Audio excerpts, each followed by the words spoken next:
Muy buenas noches, comunidad. Hoy viajaremos a la capital de Chihuahua.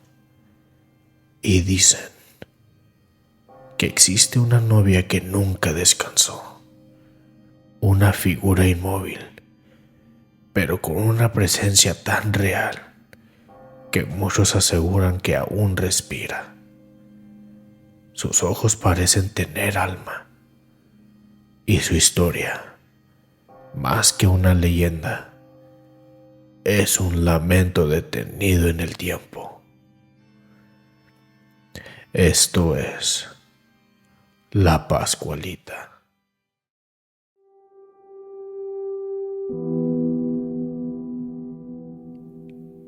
Estás escuchando Ecos de lo Oculto.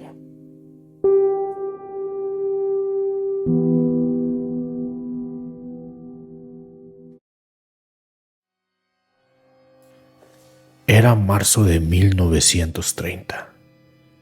Chihuahua amanecía soleado, pero en la esquina de la calle Victoria, algo nuevo capturó las miradas. En la vitrina de la tienda La Popular, una figura de novia parecía observar. Su expresión, serena pero profunda, como si guardara un secreto. Los niños se acercaban con curiosidad.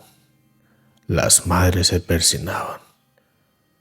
Una anciana murmuró: esa no es una muñeca, es una mujer. Y con el tiempo, el nombre surgió en susurros: La Pascualita. La dueña, doña Pascual Esparza, negó todos los rumores, pero el pueblo sabía que pocos días antes, su hija, una joven hermosa, había muerto trágicamente el día de su boda. Dicen que fue por la picadura de una viuda negra, justo cuando se probaba su vestido blanco. Y aquel mismo vestido era el que ahora vestía la figura de la vitrina. Las noches en Chihuahua se volvieron inquietantes. Los vigilantes nocturnos afirmaban escuchar pasos dentro de la tienda cuando ya estaba cerrada. Otros juraban haber visto el reflejo de una mujer moverse tras el cristal. Un trabajador de limpieza relató que una madrugada, al pasar frente de La Popular, vio una sombra de una mujer caminando lentamente dentro del local. Pensó que era una ladrona, pero al mirar mejor, notó algo imposible. La figura llevaba el mismo vestido de novia que la Pascualita. Cuando entraron a revisar, no había nadie, solo el maniquí que estaba en su lugar, pero su rostro había cambiado. Tenía una leve lágrima en la mejilla y el vigilante, horrorizado, juró que antes no estaba ahí. Décadas más tarde, los chihuahuenses siguen contando historias. Los empleados más antiguos aseguran que cada cierto tiempo la cambian de ropa, siempre en secreto, a puerta cerrada, y que durante ese proceso no se le puede mirar directamente a los ojos. Una costurera que trabajó en los años 60 reveló algo perturbador. Cada vez que tocaba el vestido, sentía que el maniquí la observaba, día, mientras cosía un velo cerca, la aguja se rompió sola. Cuando levantó la vista, vio que el rostro de la Pascualita sonreía levemente. Cuentan también que cuando una novia se prueba un vestido y la Pascualita parece mirarlo, es señal de tragedia. Más de una boda, dicen, que se ha cancelado después de su mirada de advertencia. En los años 80, expertos y periodistas visitaron la tienda para analizar la figura.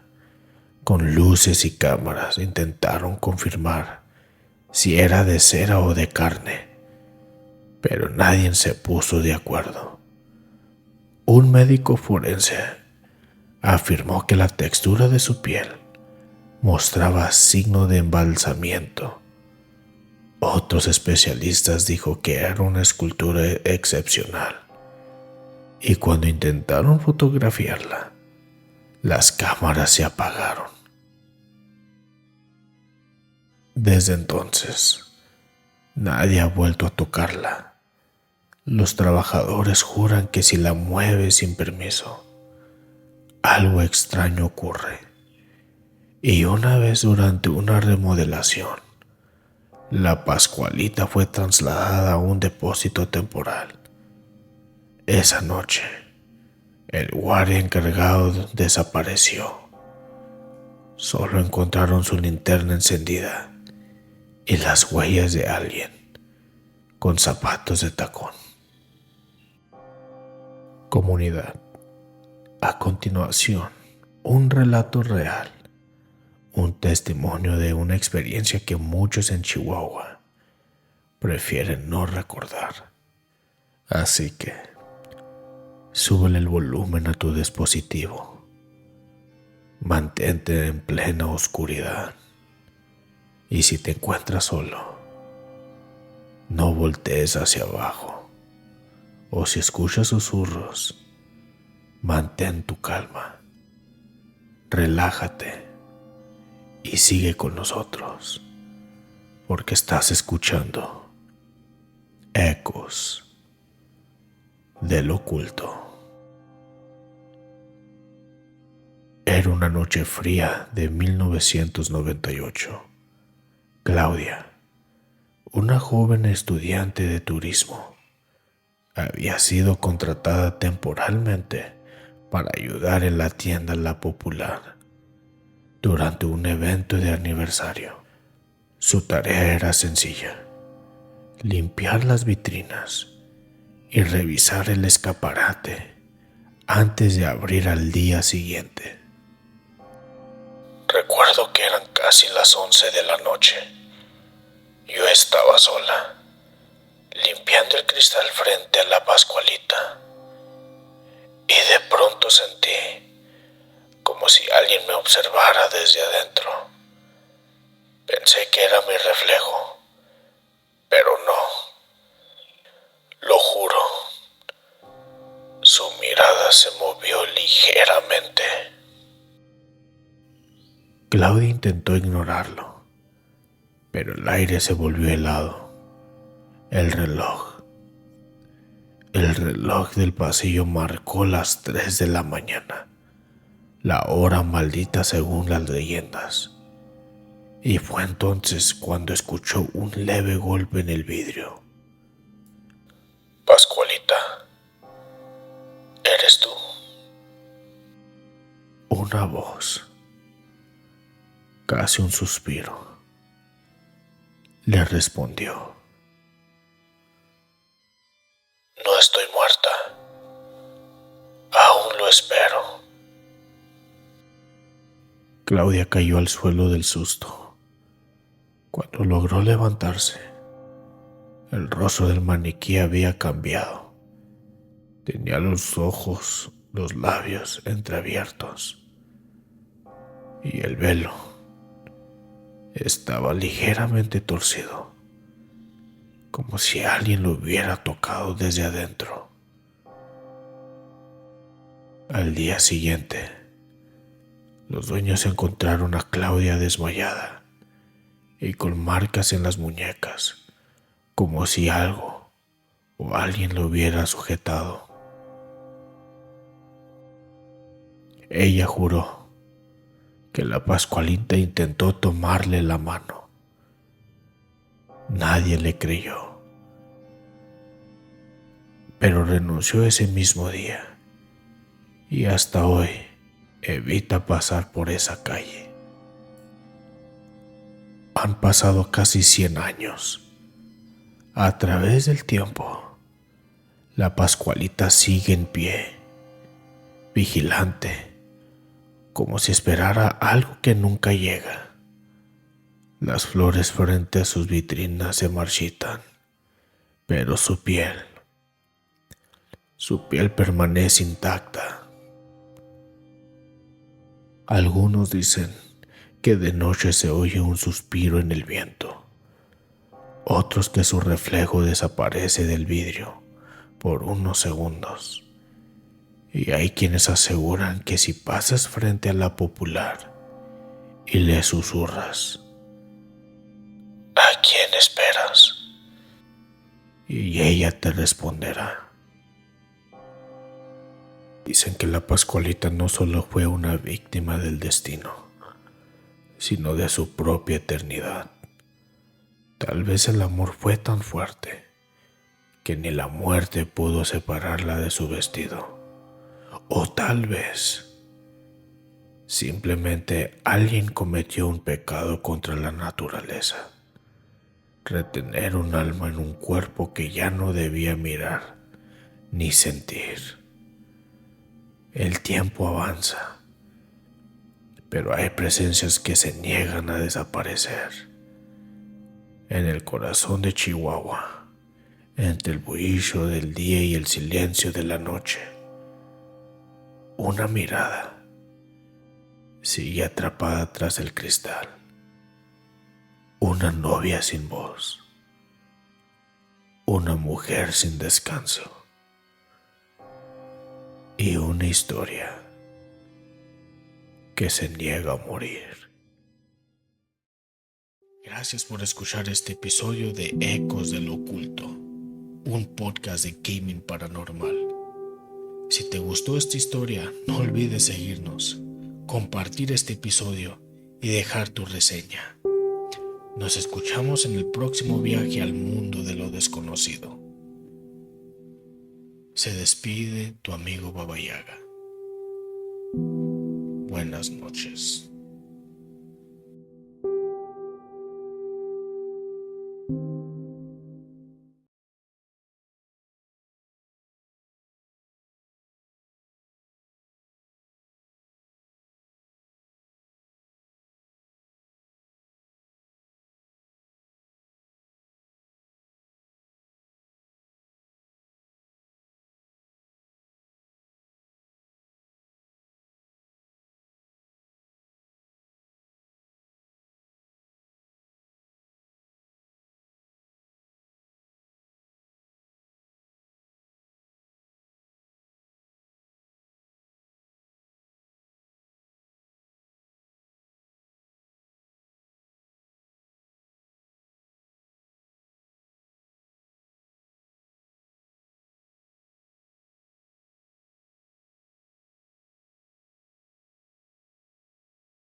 piso 12.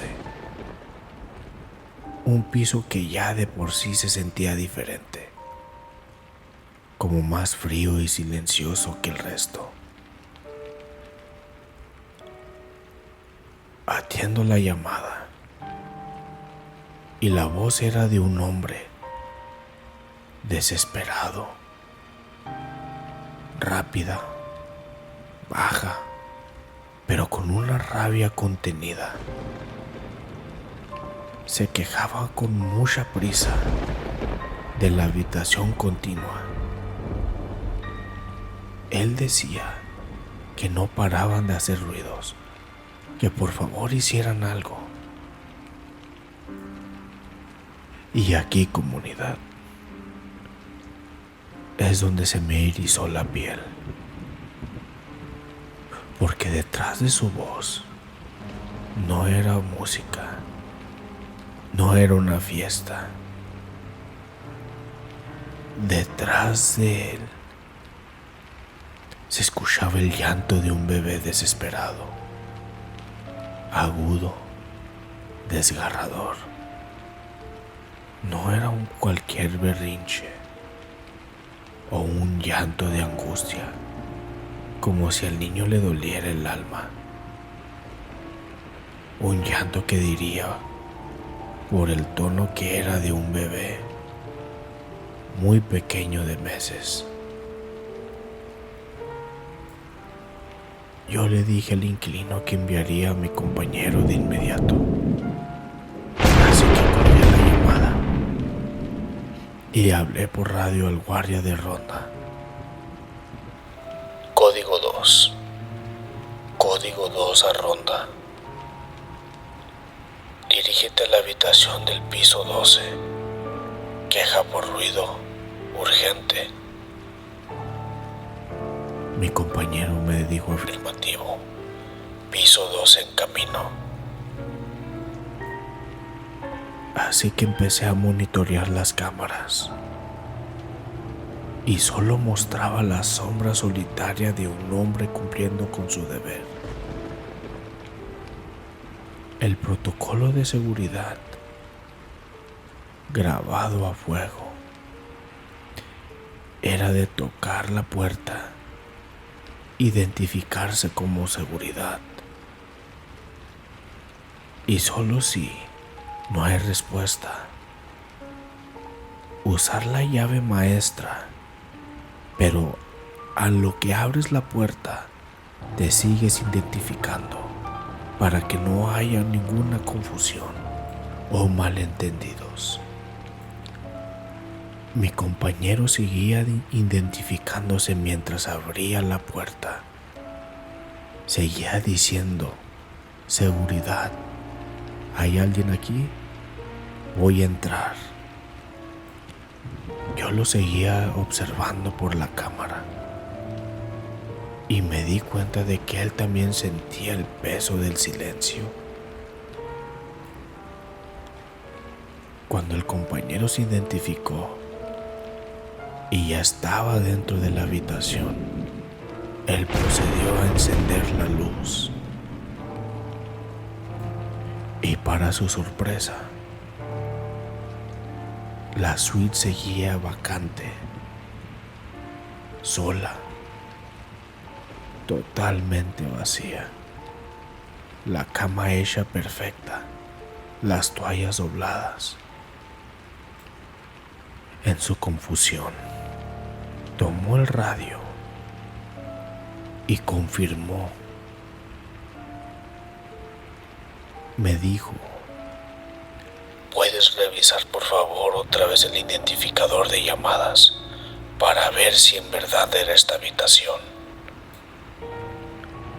Y definitivamente revisé el identificador de llamadas y sí, decía piso 12, habitación 1204, 1204.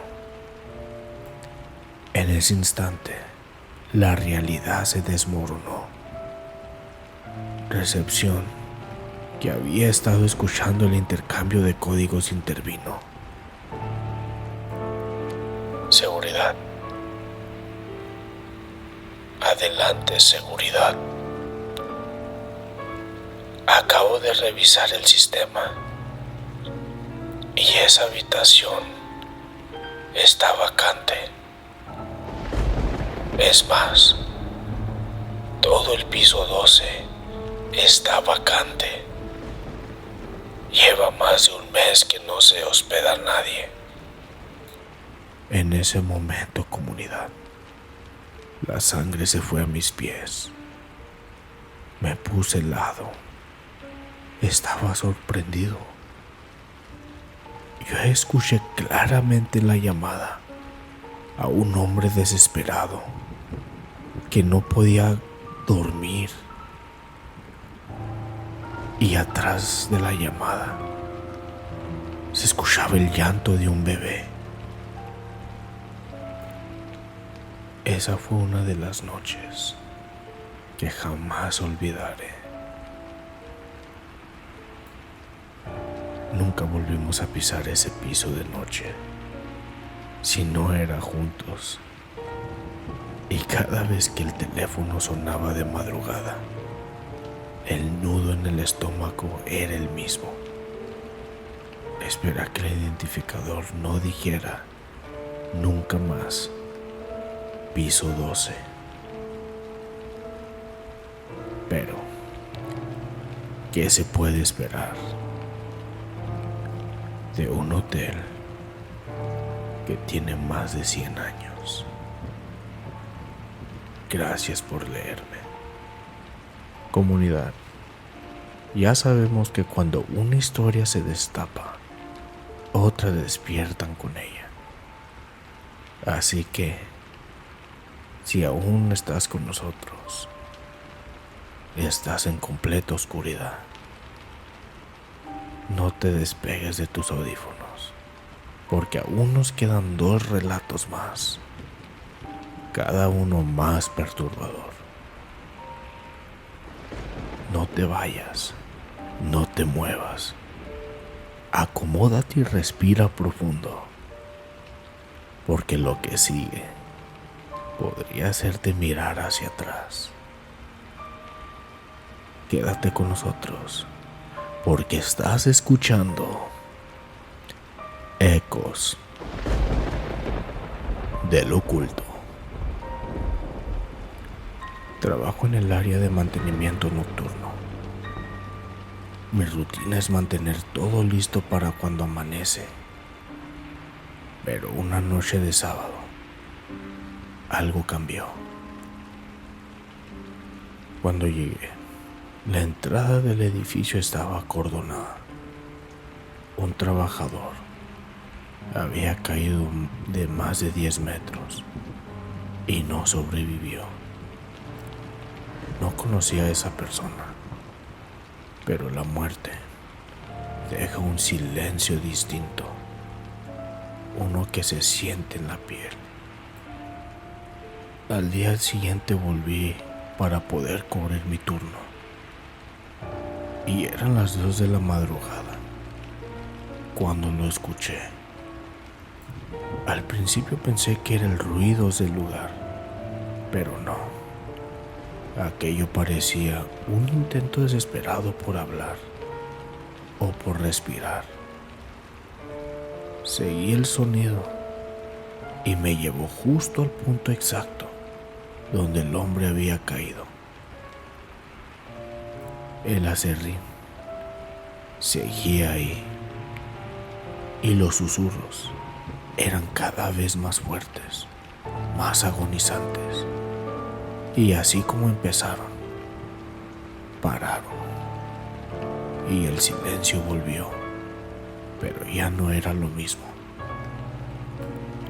El vigilante del almacén se acercó después, con una veladora en mano. Me dijo que él había estado cuando ocurrió la tragedia y que cada noche, al pasar por ahí, escuchaba el último aliento del difunto. Encendió la vela y le pidió a Dios que le diera descanso. Esa noche, comunidad, no se escuchó nada. Durante un mes entero, repitió ese mismo ritual, como si esa pequeña luz fuera capaz de atraer paz al dolor atrapado en ese lugar.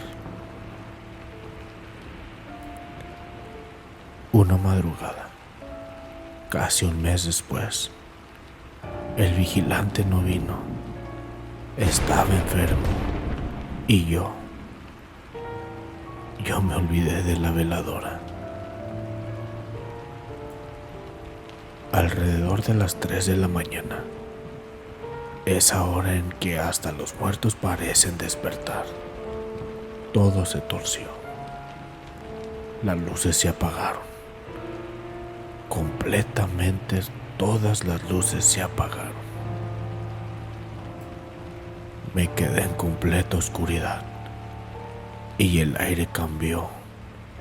Se volvió espeso, difícil de respirar y sentía el pecho apretado como si me faltara el aire. Y entonces lo escuché de nuevo. Pero esta vez no estaba lejos. Estaba justo detrás de mí. Sentí un aliento frío detrás de la nuca y el sonido desesperado de alguien tragando aire, como si estuviera reviviendo sus últimos segundos. No pude moverme. No pude hablar. Solo pensaba en correr, pero mis piernas no me respondían. El mismo sonido del accidente retumbó en todo el edificio. Ahí fue cuando reaccioné. Activé la linterna del celular con manos temblorosas y al iluminar frente a mí, vi huellas en el aserrín, frescas, marcas de manos, como si alguien hubiera intentado arrastrarse para respirar un poco más.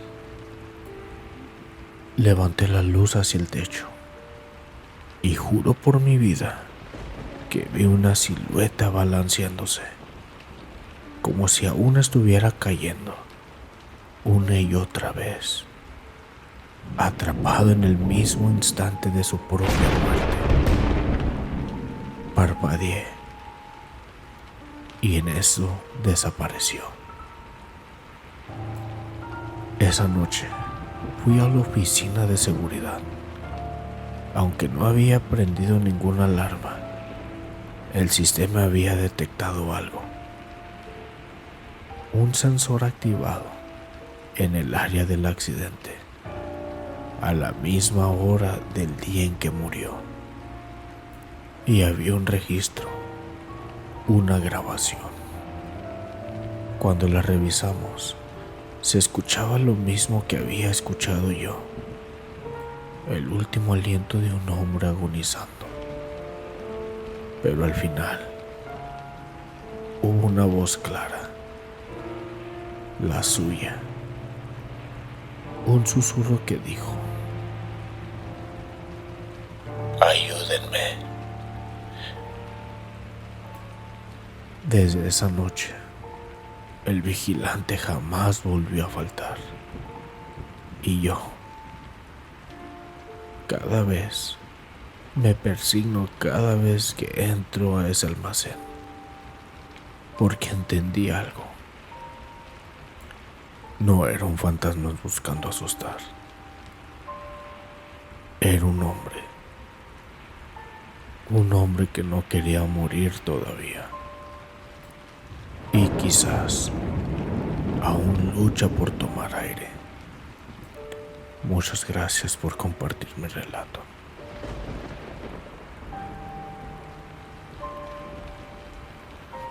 Vamos ahora a una nave industrial, a ese santuario de acero, donde la eficiencia se mide en vatios y el tiempo en turnos.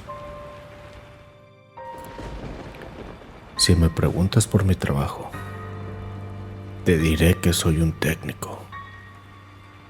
Calibro máquinas, reparo fallas. Pero aquí, en el turno de la madrugada, mi trabajo es otro. Es ser el único humano despierto. El que escucha muchos ruidos que se cuelan en el silencio industrial.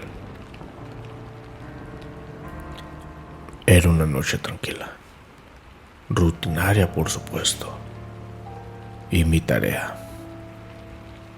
era dar mantenimiento en el sector de las prensas hidráulicas, unos equipos gigantescos, a los que le llamamos el Coloso. Con la luz apagada, se ven imponentes, dormidos. Eran las 3:30 de la mañana y la soledad ya era tangible. Me acerqué a la consola del Coloso con la llave en mano. En eso vi algo. Los medidores de la presión de aceite deberían estar a cero. La máquina estaba apagada y desconectada, pero fluctuaban. Picos y minutos. Era como si el sistema hidráulico se estuviera activando, como si algo estuviera respirando dentro del Coloso. Revisé el software, fusibles, todo desconectado.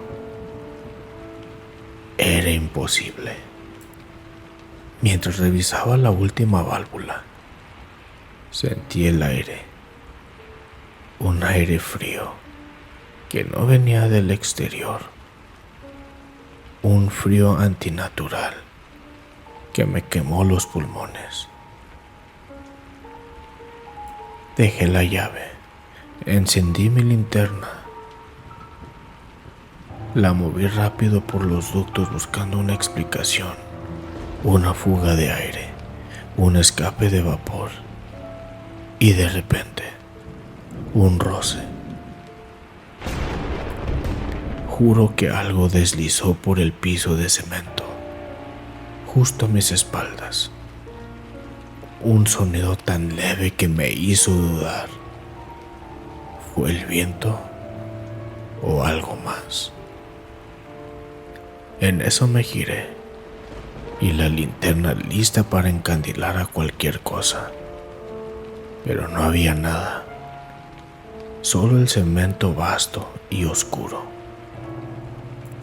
La temperatura, sin embargo, había caído aún más.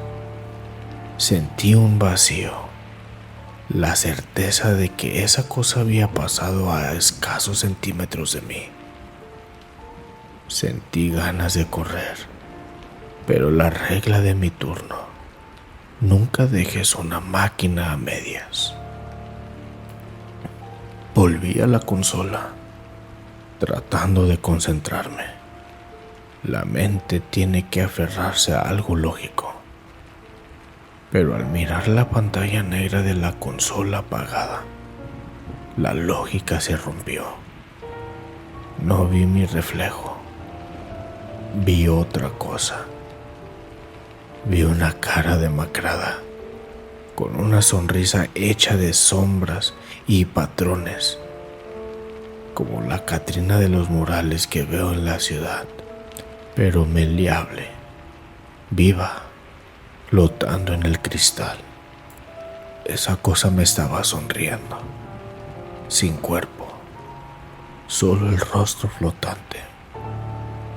Sentí un terror visceral y, como un reflejo, me lancé a encender mi linterna de nuevo, listo para gritarle a la oscuridad. Y claro, no había nada, solo el vasto espacio vacío. Regresé la mirada a la pantalla. El rostro había desaparecido, pero el medidor de la presión de aceite, el que estaba a cero, tenía un pico máximo hasta el tope, como si esa entidad hubiera puesto todo su peso, toda su fuerza espectral en la máquina hidráulica apagada. Yo no iba a rezar, iba a hacer mi trabajo.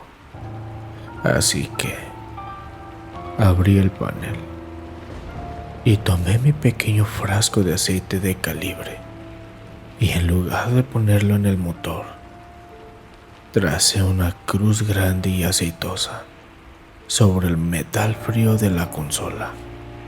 Un ritual de mi mundo, como si le dijera: aquí solo yo calibro. Y me retiré. Me alejé. Al pasar por el lugar marcado con acerrín, el frío me siguió. No me susurró, no se manifestó más. Solo esa sensación que la sonrisa me observaba desde las sombras.